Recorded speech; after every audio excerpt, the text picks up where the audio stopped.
Salut à tous, j'ai une question pour vous qui m'écoutez. Est-ce qu'en sortant de la salle de Doctor Strange 2, vous étiez comblé? Strange!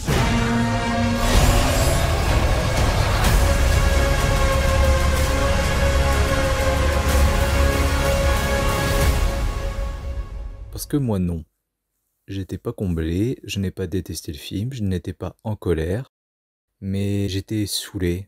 Vraiment, j'en avais marre, et j'en ai d'ailleurs toujours marre, parce que c'est pas le premier film de cette année qui me fait ça, mais j'en ai marre de sortir de la salle d'un film et de pas savoir si j'ai aimé le film ou pas. En y réfléchissant, je me dis que si je ne sors pas conquis, ou de bonne humeur, je sais pas, ou sans me poser la question, ça veut dire que j'ai pas aimé, ou moyennement aimé, enfin bref, c'est pas ouf quoi. Mais là au moins, le bon point pour ce film, c'est que voilà, en sortant je savais pas, j'étais perdu, j'avais passé un bon moment, mais je savais pas, j'avais pas la réponse à ma question, est-ce que j'ai aimé ou pas. Mais rétrospectivement, et il m'a fallu que 2 heures, vraiment je suis sorti à minuit, minuit et demi, et à 2h40 du matin, du coup, bah je savais que si, en fait, c'était pas incroyable, mais c'était très appréciable. Et donc, rétrospectivement, 2 heures plus tard, déjà, le film me manquait déjà, j'avais un peu envie de le revoir.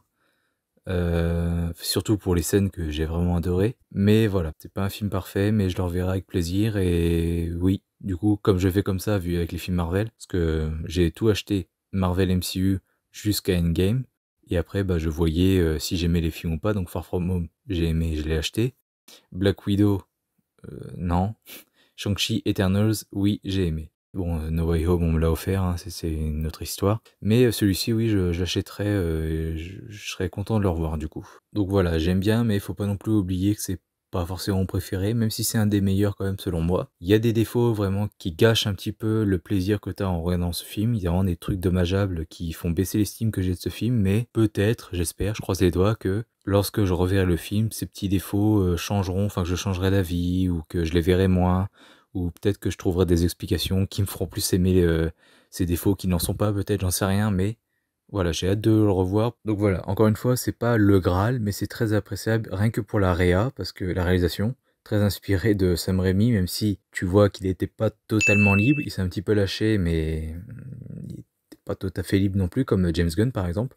On voit la différence avec The Suicide Squad. Notamment, alors à la fin du film, déjà, petite question, Doctor Strange répare sa montre, et il y a un plan en fait, où en gros on a le point de vue de la montre, ce qui change le cadran, et on a le point de vue de la montre, et en fait quand il met le cadran sur la montre, ça fait comme s'il posait le filtre sur une caméra, enfin sur l'optique d'une caméra, et du coup je suis sûr qu'un plan comme ça veut dire quelque chose. Moi je me suis dit, ah bah du coup il a apporté la clarté dans tout ce foutoir, dans tout ce bordel du multivers, tout ça.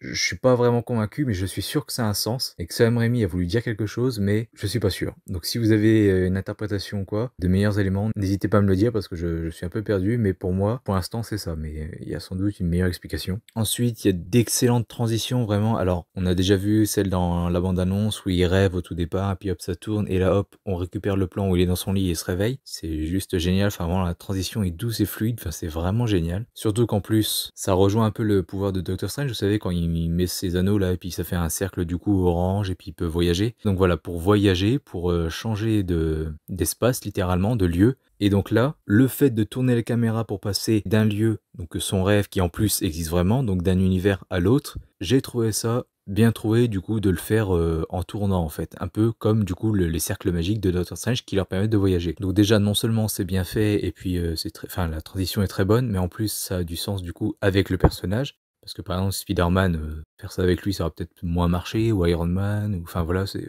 pas eu vraiment beaucoup de sens quoi. Même si la transition aurait toujours été bonne. Aussi, bon ça j'avais mis dans les bons points, mais du coup j'aurais moins de bons points à dire, mais je vais la dire maintenant, il y a aussi un plan de transition à la fin de la bataille de New York, dans les 5 premières minutes. Il y a une baston qui débarque, et tout à la fin, on récupère un personnage piégé en haut d'un gratte-ciel qui faisait très Spider-Man 2, ça pour le coup.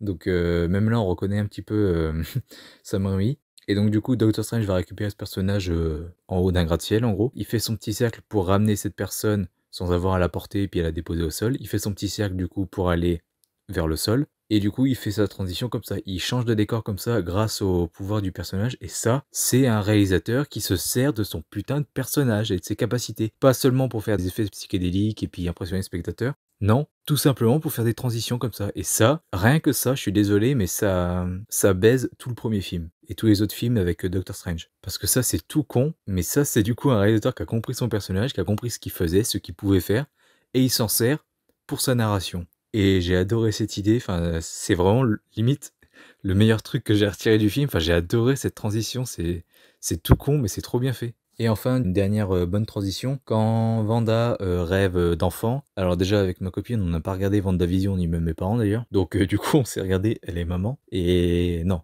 heureusement c'est un rêve, même si voilà. D'ailleurs j'y reviendrai, je donnerai mon point de vue de personne qui a pas vu WandaVision. Et du coup voilà, donc elle rêve qu'elle a des enfants, tout ça, et d'un seul coup, boum, silence, on la retrouve dans son lit, la caméra recule, on voit qu'elle est seule. Encore une fois, très bien fait. La transition abrupte entre en gros, littéralement, comme on dit un peu partout, 2 salles, 2 ambiances, c'est littéralement le cas. Ce qui fait que ça fait bien, du coup, avant même de nous révéler que ce sera la méchante, parce qu'apparemment c'était une surprise, bon. Parce que j'en ai discuté avec plusieurs personnes et visiblement, bon bah, c'était une surprise, alors que, enfin, pour moi, c'était évident. Mais alors je pensais pas que ça allait être la méchante principale, mais au moins une méchante. Mais visiblement c'était une surprise pour tout le monde apparemment, de ce que certaines personnes me disent, de ce que certaines personnes disent dans leurs vidéos. Bon ok.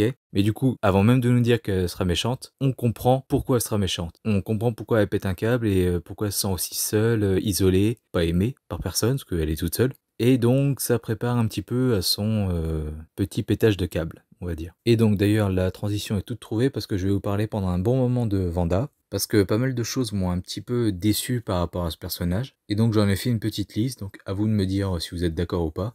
Alors déjà, premièrement, Vanda qui envoie des bêtes pour choper America Chavez, au lieu d'y aller elle-même pour être raisonnable. Alors c'est bien et pas bien. Alors bien parce que du coup, ça montre qu'elle ne veut pas forcément faire le mal, qu'elle a un petit plan en tête et que son plan c'est juste bon, tuer une personne pour avoir ce qu'elle a et en épargner beaucoup d'autres. Donc il y a quand même une petite lueur d'espoir, une petite part de bienveillance encore en elle, vite fait.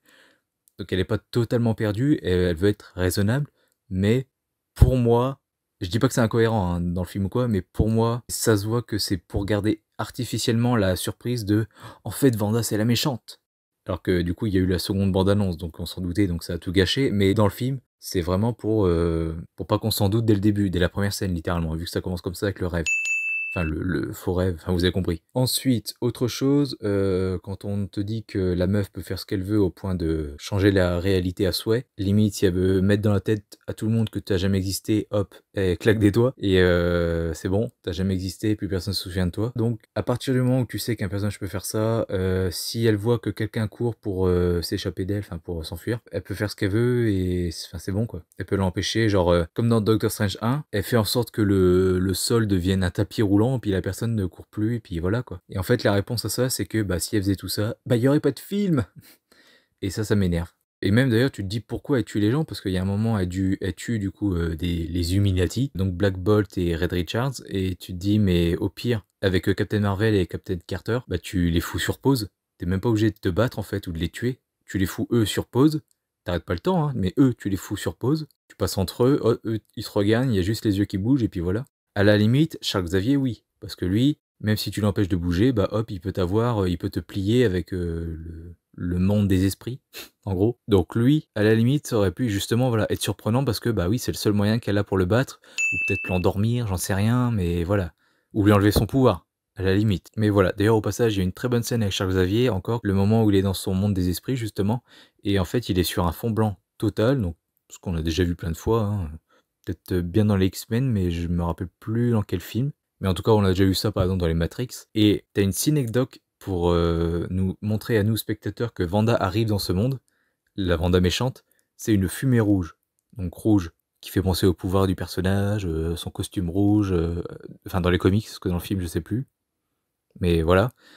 Et c'est magnifique. Vraiment, cette fumée rouge sur ce fond blanc comme ça, je sais pas, ça crée un décalage parce que déjà, tu sais pas si c'est l'acteur qui est sur fond vert et puis hop, ils ont fait hop, clic droit, clic gauche, fond blanc, et après ils ont ajouté la fumée, ou si tout était vrai, enfin du coup, ça crée un aspect dérangeant et tout, c'est vraiment magnifique, très bien fait.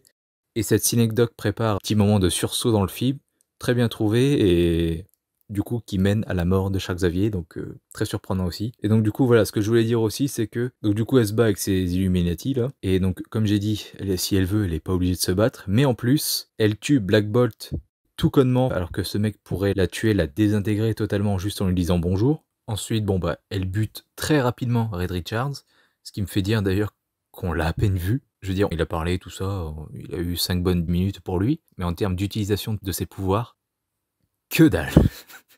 Très vite évacué ce mec, donc un peu déçu, forcément. Ce qui fait qu'il nous reste plus que Captain Marvel, joué par Lashana Lynch et non pas Brie Larson, dans cet univers, et Captain Carter. Alors, pour Captain Carter, il y avait de très bons plans où on la voyait courir, mais elle ne faisait pas de bruit et tout. Enfin, les mouvements de caméra étaient très brusques, très rapides. Le réalisateur coupait vite entre les plans où on la voyait courir et les plans où Wanda essayait de l'attraper du regard. Ce qui faisait très film d'horreur, ça pour le coup. Ça arrive surtout dans les films d'horreur. Quand c'est fait comme ça, c'est souvent le méchant qui court vite comme ça et le héros qui essaye de repérer où est ce fantôme, voilà, cette créature. Donc là, pour l'inversion des rôles, c'est plutôt rigolo. Mais vous allez me faire croire qu'elle a du mal à buter Captain Carter? Enfin, pas vraiment qu'elle a du mal, mais qu'elle lui permette de lui mettre 2-3 coups à elle, à Wanda. Non, en vrai, elle lui envoie une pichenette et puis elle vole. Ou elle fait exploser son réacteur dorsal, j'en sais rien, mais non, c'est pas possible. En vrai, elles ne se battent pas. Et ce qui m'a énervé, c'est que Black Bolt et Red Richards, elle les butent comme ça, pour qu'il nous reste plus que 2 femmes, enfin 3 femmes, qui se battent entre elles. Et vous voyez où je veux en venir, je n'invente rien, je vois ça dans plein de films, mais si par exemple elle n'avait pas tué Red Richards et Black Bolt, il lui aurait forcément donné 2-3 coups et ça aurait fait gueuler les féministes. Oh là là, vous encouragez insidieusement les hommes à battre les femmes en montrant des hommes, des héros, battre une femme ici dans Doctor Strange 2. Je suis sûr que c'est pour ça. Enfin vraiment, j'ai pas beaucoup d'exemples, mais je devrais prendre des notes à chaque fois parce que ça m'énerve. À chaque fois, c'est comme ça. Bon, à la limite, Captain Marvel, je veux bien. Même si encore une fois, elle peut claquer des doigts et puis la faire disparaître. Mais ok, je veux bien que, étant donné qu'elle est très puissante, que son pouvoir vient du Tesseract, allez, elle est obligée de se bastonner avec. Mais je suis désolé, Captain Carter, il n'y a aucune excuse. Elle n'était pas censée se battre avec elle, c'est n'importe quoi, elle n'a rien. Je veux dire, face à Wanda, elle a rien. Elle aurait dû les évacuer aussi rapidement que les mecs. Pareil pour le côté, d'ailleurs, on voit Black Bolt et Red Richards mourir en un plan, comme ça, tranquille. Comme si c'était pas choquant ou on s'en fichait. Enfin, on dirait vraiment que nous, les mecs, on voit rien du tout. Alors, je parle de certains films. J'en avais déjà parlé en plus en 2019 avec la chute du président. Mais en gros, là, tu peux filmer un mec se faire buter avec une balle dans la tête, pas de souci. 2 secondes plus tard, tu fais la même scène avec une meuf, censuré. On le voit pas. C'est hors champ. Et là, bah, t'as la même chose. Tu vois Mister Fantastic se faire spaghettifier, Black Bolt, le crâne explosé, et Captain Carter coupé en deux, bah, oh là là, c'est trop gore, faut pas le montrer. Et pour ceux qui me diront, bah ouais, mais attends, c'est normal, c'est évidemment beaucoup plus gore. Bah écoutez, la menace fantôme, ils l'ont très bien fait, y a pas eu de souci. Captain Marvel se fait écraser par une statue, d'ailleurs, genre, Captain Marvel se fait tuer par une statue. Je sais, Wanda lui a donné 2-3 coups, mais une statue et elle est morte.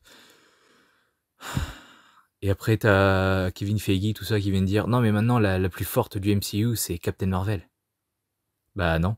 Tu lui mets 2-3 coups, tu fais tomber une statue sur la gueule et elle meurt. Je sais bien, c'est pas Brie Larson, mais bon, c'est à peu près les mêmes du coup. Et donc voilà, Captain Marvel meurt sous une statue, on voit juste sa main, et Ayla Atwell, enfin Captain Carter, meurt coupé en deux, mais tu le vois pas. Mais bon, j'ai une petite théorie pour me guérir de tout ça. Je me dis que, allez, si ça se trouve, c'est juste parce que Lashana Lynch, apparemment, on la reverra pas. Ou en tout cas, elle sera vieille, donc elle pourra plus briller, être une super héroïne. Donc c'était pour ça. Et Captain Carter, parce qu'on la reverra pas après, jamais, très probablement. Parce que bah, elle est morte dans les MCU. Donc c'est sûr, on la verra pas. Donc peut-être que c'était pour les faire briller 5 minutes parce qu'on les reverra pas, ces 2 filles.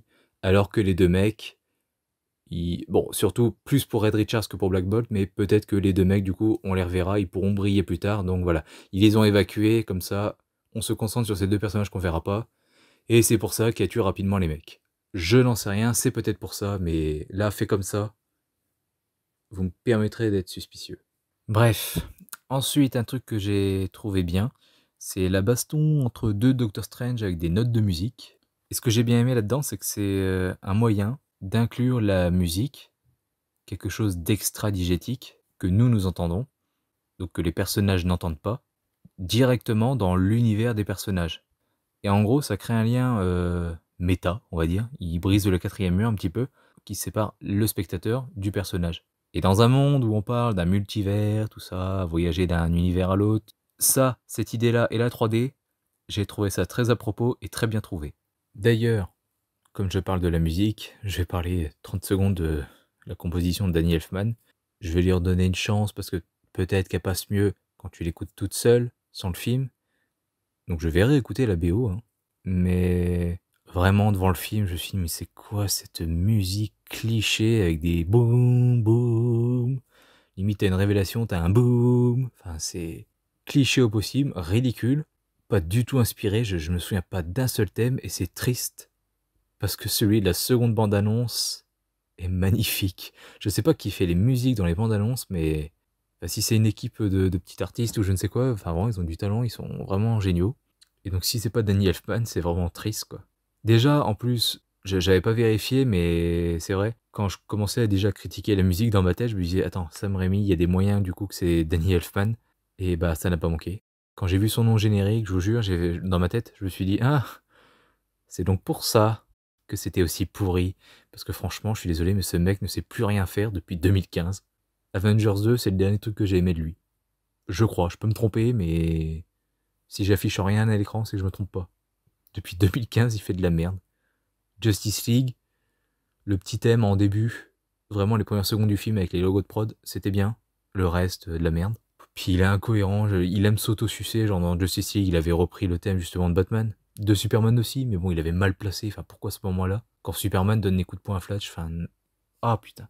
Il m'énerve, arrêtez-le, oubliez-le, enfin voilà. Mais sinon, pour en revenir à Wanda, parce qu'on est un peu dans cette catégorie-là pour l'instant, dernière chose, enfin une petite chose que j'aimerais dire aussi, j'en ai parlé avec un pote et évidemment je m'étais mal exprimé parce qu'il m'avait pas compris, donc là j'ai pu reformuler, réfléchir, tout ça, et j'ai pu mieux expliquer mon problème.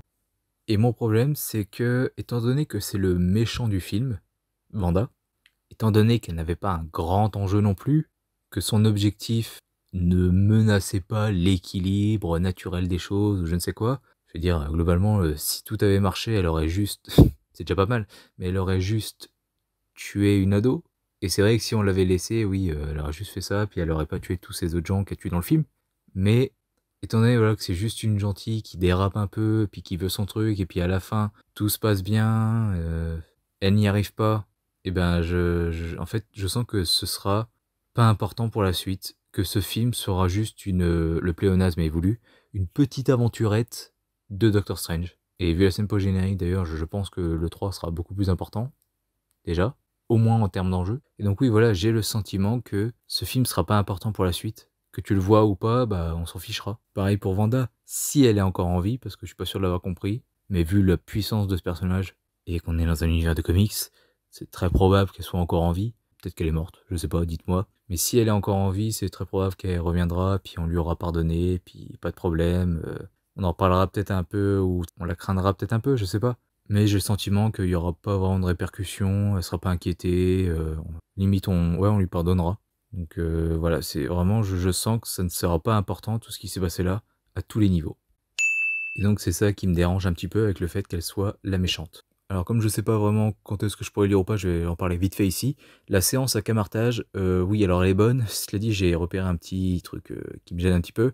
Donc vous avez vu le film, vous avez vu qu'ils font un grand bouclier un peu comme dans Harry Potter 7 ou Black Panther. Non, Avengers Infinity War. Un grand dôme qui recouvre la ville. Donc elle est au-dessus de ce dôme, dans le ciel, elle envoie des lasers ou je ne sais quoi, qui forcément s'écrasent sur le dôme, bouclier. Et t'as un plan à l'intérieur où tu vois America Chavez en train de paniquer un petit peu. Et à cause des effets des lasers quand on voit Wanda, et ben il y a de la poussière qui tombe du plafond. Alors que c'est pas un bouclier qui colle le bâtiment comme dans Avengers et l'ère d'Ultron, c'est un dôme. Donc je veux bien que ça tremble un peu, qu'il y ait des petites poussières, mais pas de la poussière comme ça. Pas comme si c'était vraiment le bâtiment qui recevait les coups, là c'est pas possible. Donc voilà, un tout petit, léger souci de cohérence. Voilà. Puis, dès le début, J'ai eu une chose à redire parce que là par contre j'ai pas apprécié. Vous pouvez ne pas être d'accord, ne pas penser qu'ils se ressemblent ou pas. Mais la bête au tout début qu'on voit avec des espèces d'excroissance, un peu comme des pics, mais avec sa gueule en bandelette de momie ou je ne sais quoi. Vraiment le côté bouche illuminée et une paire d'yeux illuminés de la même couleur que la bouche. Je suis désolé, j'ai tout de suite, j'ai fait le rapprochement. Vraiment, il m'a pas fallu 2 secondes. C'est dès que je l'ai vu, je fais waouh. Ils sont un peu trop inspirés d'Edge of Tomorrow là. Je suis désolé. Vous pouvez être d'accord ou pas, mais pour moi c'est les mêmes. Il y a juste ouais vite fait la gueule en bandelette de momie qui change un peu, mais le reste, les lumières, on va appeler ça comme ça, et le corps avec des excroissances un petit peu partout, désordonnées, c'est exactement la même chose. Et d'ailleurs, maintenant que j'y pense, même dans les mouvements un peu vifs, très brusques, c'est vraiment même bête. D'ailleurs, si je peux enfoncer le couteau encore plus profondément dans la plaie, la grosse bête à New York au tout début avec un œil gigantesque, sa fin, sa mort, je veux dire, c'est un peu pareil que, que The Suicide Squad. Je pinaille pour les deux, mais voilà. Voilà, bon, c'est pas très grave, mais... Bon, bref, allez. Ensuite, là, ça me dérange un petit peu plus, parce que c'est vraiment, t'as l'impression qu'ils nous prennent pour des cons, des gens qui ont l'Alzheimer, donc... Sam Raimi, peut-être que toi, ton âge se rapproche des personnes qui ont l'Alzheimer, mais ce n'est pas notre cas à nous. Qu'est-ce qui se passe? C'est que au tout début du film, après cette bataille de New York, justement, Doctor Strange demande à America Chavez, en la voyant, on se connaît, parce qu'il l'a vu au tout début du film, enfin il y a 5 minutes, pour nous, dans son rêve. Donc je répète, nous, on l'a vu il y a 5 minutes, quand il lui dit ça. Et Sam Raimi, bon, il voulait vraiment être sûr qu'on fasse le lien, que la fille qu'il a en face de lui, c'est la fille qu'il a vue dans son rêve, parce qu'il nous met un petit retour en arrière, une petite image du rêve, qu'on a vu, encore une fois, je le répète, il y a 5 minutes. Bref. Alors, je ne suis plus très sûr, je m'en souviens pas vraiment, mais peut-être que c'est pour lancer le dialogue où elle lui dit « Non, mais c'était pas un rêve, d'ailleurs, tous tes rêves, c'est pas des rêves, c'est des visions de tes autres toi dans d'autres univers, donc ça s'est vraiment passé. » Peut-être que c'est pour lancer ce dialogue-là, mais je suis à peu près sûr que non, parce que quand elle lui demande ça, ils sont dans la rue, et quand elle lui parle de ça, ils sont dans le café, je crois. Mais si c'est pour ça, fallait quand même mieux faire, je suis navré. Enfin, fallait pas mettre ce putain de retour en arrière, quoi, c'est bon, on l'a vu. Ensuite, autre détail avec America Chavez qui m'a un peu dérangé aussi, on nous dit que, alors elle sait pas contrôler son pouvoir c'est de changer d'univers quand elle veut, et enfin non, pas quand elle veut justement, mais c'est son pouvoir, elle peut changer d'univers, et on nous dit qu'elle change d'univers quand elle a peur. Et vous allez me dire que pendant l'attaque de New York, elle a pas eu peur? Bon, allez, vous allez chipoter, tout ça, dire oui, mais bon, voilà, elle a déjà vu cette bête, c'est pas la première fois qu'elle essaie de lui échapper, donc elle a l'habitude, elle gère un petit peu, si vous voulez. Cependant, à Camartage, on voit bien qu'elle est terrorisée, qu'elle a peur de Wanda. Parce qu'il y a un plan sur elle, et c'est pas fait pour rien, c'est pour le réalisateur qui a décidé ça. Je vais montrer qu'elle a peur, il fait un gros plan sur elle, sur son visage, pour qu'on voit qu'elle est apeurée. Donc, mettre des règles, c'est bien, les suivre, c'est mieux. Ensuite, un truc que j'ai adoré entendre, vraiment, Pourtant, un pote qui a vu le film 2 mois avant moi à sa sortie, il m'en avait parlé et j'avais pas tilté. Il m'avait dit, bah voilà, tout ce qu'on évoque de No Way Home, c'est ah oui, c'est passé un petit truc avec Spider-Man, puis voilà. Mais du coup, je me suis refait l'intégrale des Marvel avec ma copine pour qu'on puisse aller voir Doctor Strange 2, et elle m'a fait remarquer un truc, parce que avec la bande-annonce qu'on voit à la fin de No Way Home, je lui ai dit, parce que j'avais pas vu le film encore. Donc je lui ai dit, bah, selon moi, dans le 2, il va être puni pour ce qu'il a fait dans No Way Home, tout ça. Et là, elle m'a fait tilter. Elle a dit un truc très intelligent. Ah, mais du coup, il va être puni pour un truc qu'il se rappelle pas d'avoir fait. Et là, je fais, oh putain, mais ouais. Donc, déjà, je me suis senti très con. Mais j'étais très très énervé du coup, parce que dans le film, tu comprends qu'il a pas oublié Spider-Man. Et on se rappelle de No Way Home. Je vous mets la scène. Cast a new spell. But this time make everyone forget who Peter Parker is. Make everyone forget. Me. No. But it would work, right? Yeah, it would work. You gotta understand, that would mean that everyone who knows and loves you, we'd have no memory of you. It would be as though you never existed. I know.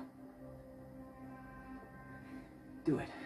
Mais n'essayez pas de jouer avec les mots, genre non, mais il se souvient de Spider-Man, mais il se souvient pas forcément de Peter Parker. Enfin, c'est pas ce que ça veut dire. Parce que du coup, ça voudrait dire qu'il se souvient qu'il y a eu un truc avec Spider-Man et le multivers, mais il se souviendrait pas de qu'est-ce qu'il a déclenché, tout ça, que Spider-Man est le point de départ, mais il se souvient qu'il est lié à tout ça. Non, arrêtez de vous foutre de ma gueule, c'est aussi débile que Happy Hogan qui a oublié qui était Peter Parker. Je veux bien, à la limite qu'il fasse, il a oublié que c'était Spider-Man, pourquoi pas, allez. Mais pas qu'il ait oublié Peter Parker. Il baisait avec sa tante, bordel de merde. Mais bon, on n'est pas là pour parler de No Way Home, j'en reparlerai un jour, hein, très probablement. Mais enfin voilà quoi, c'est... D'un film à l'autre, il y a des putains d'incohérences majeures, c'est quand même dingue. Je veux bien qu'il y ait des petites incohérences, des petites. Mais là, c'est la fin. C'est ce qui change tout. Dans ce film, c'est le seul truc important de No Way Home. C'est qu'à la fin, on l'oublie. Alors j'ai un pote qui m'a expliqué que à la base Doctor Strange 2 devait sortir avant No Way Home et que normalement c'était Doctor Strange 2 qui lançait tout ce délire de multivers où il pète tout ça, et puis voilà. Et après il y avait No Way Home. Donc je veux bien, voilà, il y a eu des petits changements, tout ça, mais bordel, ceux qui travaillent ils sont au courant de tout. Putain. Pour venir dans les bons points, donc j'en ai moins comme j'en ai dit beaucoup tout à l'heure. Bon point que j'ai pas cité, pas de blague à la con. Alors j'ai un pote qui a pas vraiment digéré la scène post-générique, mais vraiment, il m'a expliqué ce qui l'énerve, c'est la réaction des gens qui disent que oh là là, parce que c'est Sam Raimi qui fait un clin d'œil à ses autres films, puis tout le monde crie au génie sur Twitter, enfin sur Internet, tout le monde dit que c'est très bien fait, voilà. Alors, je veux bien qu'on soit en colère, mais du coup, là on est en colère contre ces personnes qui disent ces conneries-là. Que c'est un coup de génie, que c'est le meilleur réalisateur parce qu'il a fait ça, ou je sais pas quoi. Là, on peut être en colère contre ça, mais le film, lui, il est pour rien de la réaction que ça a suscité. Donc, comme je lui ai dit, bon, moi, la scène m'a pas dérangé sur le moment, enfin, je trouvais ça drôle, sans plus, mais voilà. Et je suis désolé, mais c'est pas du tout comme dans les autres films Marvel niveau humour. Là, c'est beaucoup mieux fait, quoi. Donc vraiment, pour ce film-là, en ce qui concerne l'humour, je suis plutôt satisfait parce qu'il n'est ni envahissant, ni omniprésent. Donc c'est parfait. Je pourrais même ajouter ni comme les autres films Marvel, donc c'est vraiment parfait. Et enfin, alors vous savez, souvent quand on dit des petits détails qui sont pas très bons, on dit oh arrête de pinailler, tout ça, de chercher la petite bête, tout ce que vous voulez. Là, je vais chercher la petite bête, mais dans le bon sens, c'est qu'en fait, il y a un cliché à la fin que j'ai apprécié, parce que généralement, il est très mal fait, et c'est souvent dans les dessins animés. J'ai un exemple sûr, peut-être un deuxième, je sais que j'en ai un troisième, mais je l'ai oublié. J'y ai pensé en même temps que l'exemple que je vais vous donner, mais j'ai oublié, donc j'espère qu'il va me revenir. Mais c'est par exemple à la fin de l'âge de glace 4. Wow, ça va être super de visiter cet endroit. Oh ouais. Je vous demande pardon. Papa ? Quand vous serez descendu du bateau, vous allez me faire le plaisir de bien en profiter. Je déteste ce genre de truc quand c'est fait comme ça. Enfin, c'est tellement mauvais que je sais pas quoi dire pour vous faire comprendre que c'est mauvais. Puis je pense que vous avez compris. Enfin, c'est mauvais, c'est nul, c'est pas drôle. Ah, ça m'énerve. Et donc là, il y a le même truc dans le film. C'est avec Mordo, la scène de rencontre. Et du coup, ça marche bien parce que tu oublies que c'est un autre univers, donc ils n'ont pas eu la même relation, etc., etc. Et donc là, le côté je savais que ce jour arriverait un jour. Mon frère. Ça passait bien et c'était bien fait. C'est rien du tout. Mais quand il a dit mon frère, ça a été surprenant d'un coup et je me suis rendu compte que c'était ce cliché, du coup, enfin cette phrase qu'on voit dans L'Âge de glace 4, Le Roi Lion 2, je crois, et Dinosaure, et un autre film que j'ai oublié. Mais là, enfin, c'est bien fait. Voilà. C'est rien du tout, je sais, mais c'était très bien fait. J'étais content. Et donc pour finir, je vais vous donner mon petit point de vue de personnes qui existent encore dans ce monde, mais qui sont très peu, je vous l'accorde, et qui sont allés voir Doctor Strange 2 sans avoir vu WandaVision. Alors, aucun souci de compréhension. J'ai tout compris dans le film, y a pas de souci. Le truc frustrant, c'est que je sais qu'il me manque des choses. Alors déjà, bon, je vais expliquer pourquoi je regarde pas les séries. Tout simplement parce que je n'ai pas Disney+, je n'ai aucune plateforme de streaming sauf Amazon Prime Video, mais moi, limite, je regarde des trucs, mais en fait, je l'ai pas demandé. C'est juste que, voilà, je voulais recevoir mes colis plus vite, tout ça. Et finalement, bah oui, il y a Prime Video qui va avec. Et en ce moment, j'ai Salto parce qu'on a eu une offre. C'est gratuit pendant 6 mois, donc voilà, on profite. Mais sinon, je n'ai aucune plateforme de streaming. Je ne compte pas en avoir parce que le côté dématérialisé de ce nouveau siècle me débecte. Et j'en ai rien à foutre, en fait. Tout simplement. Et comme Disney ne veut pas sortir ses séries Marvel en DVD Blu-ray, bah ils vont se faire foutre en fait. Donc soit je les regarderai jamais, soit je les regarderai en téléchargé si je les trouve un jour. Mais sinon je ne les regarderai pas. Donc je n'ai pas vu WandaVision, vous l'avez deviné. Donc déjà, j'ai tout compris niveau compréhension, je n'ai eu aucun souci de compréhension. Le truc, c'est que je ressens cette petite frustration de pas tout savoir. Vous savez, c'est comme si vous êtes invité chez un ami avec un autre pote, donc vous êtes 3 en tout, 2 potes parlent d'une chose qu'ils ont vue, genre le dernier film qu'ils ont vu, toi tu l'as toujours pas vu, puis du coup bah t'es comme un con sur le côté, puis tu dis bon, on parle d'autre chose s'il vous plaît. C'est un peu ça en fait. C'est vraiment ce côté frustrant, tu sais pas, t'aimerais comprendre et tout, mais tu comprends pas tout. Tu ne connais pas les détails, tu sais pas exactement de quoi ils parlent. Et le truc qui est bien, c'est que ils introduisent les enfants de Wanda dans un rêve. Donc même si t'as pas vu la série, tu comprends qu'elle n'a pas quelque chose qu'elle veut. Ou au pire, qu'elle a perdu quelque chose, qu'elle aimerait retrouver. Donc c'est très bien fait en fait. Oui, vraiment, si tu veux voir ce qu'elle a vécu véritablement avec ses enfants, si tu veux, oui, vois la série. Mais sinon, franchement, non, pour ceux qui se demandaient, alors il y a absolument pas besoin de voir What If, pas du tout. À mon avis, c'est juste pour introduire Captain Carter. Ah, du coup, ouais, donc tu la retrouves là, etc. Ah, c'est rigolo. On s'en branle. Franchement, on s'en branle. Doctor Strange 1, bah oui, évidemment. Mais même WandaVision, c'est du bonus. Après, là, c'est quand même mon point de vue. Certes, j'ai pas vu la série, mais je sais qu'elle existe. Et je sais à peu près ce qui se passe dedans. Ce qui serait intéressant, c'est d'entrer dans la tête de mes parents pour savoir s'ils étaient perdus, mais ils m'ont rien dit. Après, la dernière fois qu'ils ont vu Wanda, c'était dans Endgame, donc en 2019. Est-ce qu'ils se souviennent vraiment d'elle? Qu'elle a perdu Vision, qu'elle sortait avec lui, tout ça? Je pense pas, donc je pense qu'ils sont passés outre, et puis voilà. Dans tous les cas, c'est vraiment pas gênant, et voilà, je regrette pas de ne pas avoir vu WandaVision. C'était pas vraiment grave, et heureusement parce que autre point de pourquoi je veux pas voir les séries, c'est que c'est quand même le Marvel Cinematic Universe. Donc à un moment donné, je veux dire, cinématique, c'est dans le titre de l'univers, quoi. Si vous n'êtes pas capable de comprendre ça, je veux dire, il y a une époque quand même, ça remonte pas à longtemps, c'était il y a 10 ans, où on se foutait de la gueule de ceux qui disaient « Non mais si tu comprends pas ça dans Harry Potter, c'est parce que t'as pas lu les livres, parce que c'est mieux expliqué dans les livres, parce que dans les livres ils font ci, ils font ça. » Ouais mais on s'en branle, là je te parle du film. Si c'est mal fait dans le film, bah c'est mal fait, c'est un défaut du film en fait. Il y a pas à lire les livres pour comprendre. Et donc là, bah c'est pareil, il n'y a pas à regarder les séries pour comprendre. Donc pour l'instant, ça va. Ça a commencé doucement avec la scène post-générique de Black Widow où ils introduisaient une femme qui allait être dans Winter Soldier et le Faucon là, et qui est peut-être dans Hawkeye aussi je crois, je sais plus. Là, c'est déjà un peu plus présent, mais franchement si ça continue et s'il faut vraiment regarder les séries parce que, je sais pas, dans Black Panther 2 on voit She-Hulk et puis on ne le présente pas, on fait comme si c'était normal, parce qu'elle a eu sa série 10 mois plus tôt. Non, là, je suis désolé, vous m'avez perdu, quoi. Parce que dans le Marvel Cinematic Universe, je veux regarder les films. Les séries, les comics, les jeux, je m'en bats les couilles. C'est du bonus. Donc voilà, à partir du moment où les séries restent optionnelles, ça me dérange pas. En conclusion, eh bien, je suis très satisfait déjà de cette critique, parce que j'ai pu mettre des mots sur vraiment ce que je voulais dire, j'ai pu tout expliquer, que ce soit les petits défauts ou les bons points, surtout les bons points d'ailleurs, parce que les défauts, voilà, quand j'en ai, je peux en parler pendant 1 heure, c'est vraiment génial, j'adore cracher sur ce que j'aime pas. Mais les bons points, je suis vraiment content, parce que dernièrement, là, depuis que j'ai repris les vidéos avec Super Héros malgré lui, depuis que j'ai repris les vidéos, je veux dire les critiques de films sortis cette année, les vidéos sont très courtes, j'ai très peu de choses à dire, donc c'est très décevant pour moi, parce que vous, je pense que vous vous en foutez vu que vous m'écoutez pas. Mais voilà, très content de ma critique et très content du film aussi, puisqu'il, pour moi, et pour beaucoup, j'espère, mais visiblement non, on est très peu à détester ce film, mais pour moi, il mérite bien plus que No Way Home d'atteindre 1,9 milliard.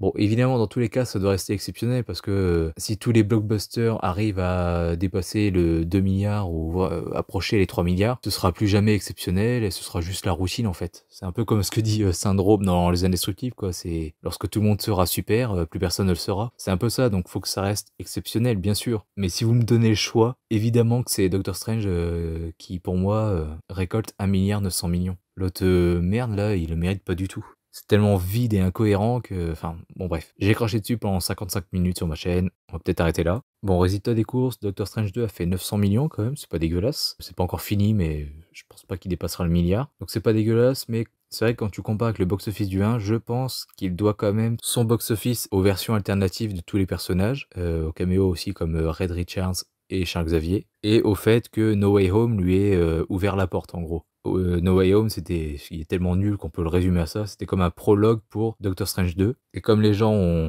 sont allés voir en masse No Way Home, on va dire qu'ils ont aimé cette idée de multivers et ils s'attendaient à peu près la même chose qu'avec No Way Home. Donc, plein de gens, plein de personnages, des acteurs qui reviennent. Bon, ils en ont eu un, c'est déjà pas mal. Mais je pense que ouais, il doit surtout son succès à ça, mais au moins, il le mérite. Et je suis content et pas triste, contrairement à la dernière daube. C'est donc pour toutes ces raisons que je vous conseille fortement de voir ce deuxième Doctor Strange 2, surtout si vous avez aimé le 1, si vous aimez les films Marvel. Vraiment, pour moi, c'est un film qui se met en haut du panier. Il dépasse pas les Éternels, mais pour moi, dans mon petit classement de cette phase 4, c'est le deuxième. Deuxième sur 5, c'est pas trop mal. Donc voilà, n'hésitez pas à me donner votre avis dans les commentaires, surtout si vous n'êtes pas d'accord. Et moi, je vous dis à très bientôt pour une prochaine critique sur Critizen Can. Salut à tous.